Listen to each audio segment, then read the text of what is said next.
Hi, welcome to Stupid Robot Fighting League. My name is John Espin, and this is an instructional video on how to make the mini Stupid Robot Fighting League, perfect for when you are in lockdown and you've got some rubbish and some Lego that you can make your own frame. So let's begin. So these are the pieces that you'll need to make the basic frame that we call the Recktagon. Got uprights, rails, and crossbars. The crossbars go on last. So what I'm doing here is I'm making the two sides. So you've got two uprights and two rails on each side. So I'm just keeping them square with a square and just giving them a good squeeze. This last piece, glue at both ends, split it open a little bit, and then just feed it in, and then keep that square and give that a squeeze as well. So I'm now working on the other side, and so that's the two sides of the Recktagon, and the cross members will hold everything together in a three-dimensional rectangle.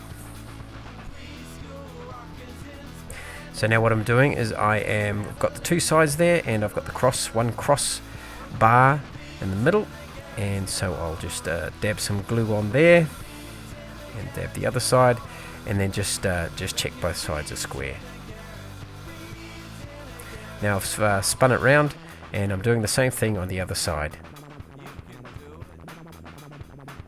If you note, I've got some baking paper underneath, and that stops it from sticking to the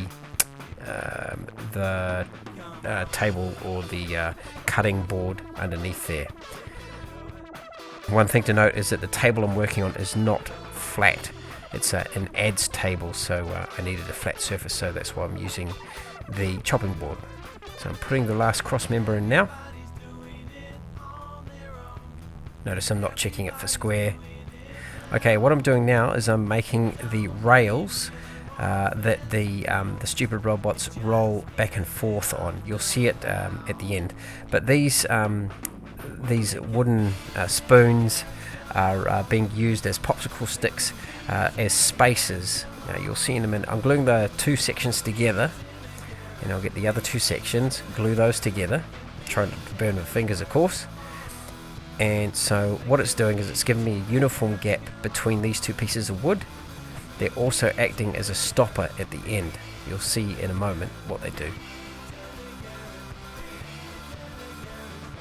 So you've got your roller for that keeps up your stupid robot standing.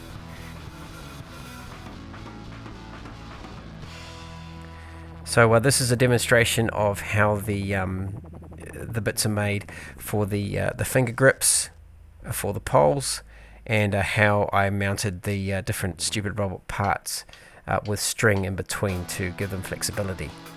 Okay, so this is the first time that I've tried to actually operate the stupid robot using the arms and the legs, and just sort of orientating myself. As you can see, I've got cardboard tubes that I've made that go over the thumbs and the fingers. So I'm just sort of testing out the feet, and they seem to work quite well. And then my stupid robot, Lego mini stupid robot, has got a sword, so I thought I might give that a go and see if I can't chop off his head. And unfortunately one of the strings came out. So by the rules of Stupid Robot Fighting League, if you lose a limb, you can't use that anymore. So I resort to slapping him in the head. And so yeah, I could definitely hit the stupid robot considerably harder than this, but I wanted to get plenty of smacks in and just see how it operated, different techniques and that sort of thing. Anyway, you've got the gist of it. So if you slow the video down and make this yourself, you're more than welcome to. It's my gift to you, because you're probably stuck at home and want something interesting to do. Well, this is quite interesting. You can get really complex with how your stupid robots are built out of Lego or out of rubbish, and you could really start wailing on each other's inventions. So I look forward to seeing your photos of what you've made at your place and what you've made them out of. So thanks so much for watching this video, and we'll see you in the next video.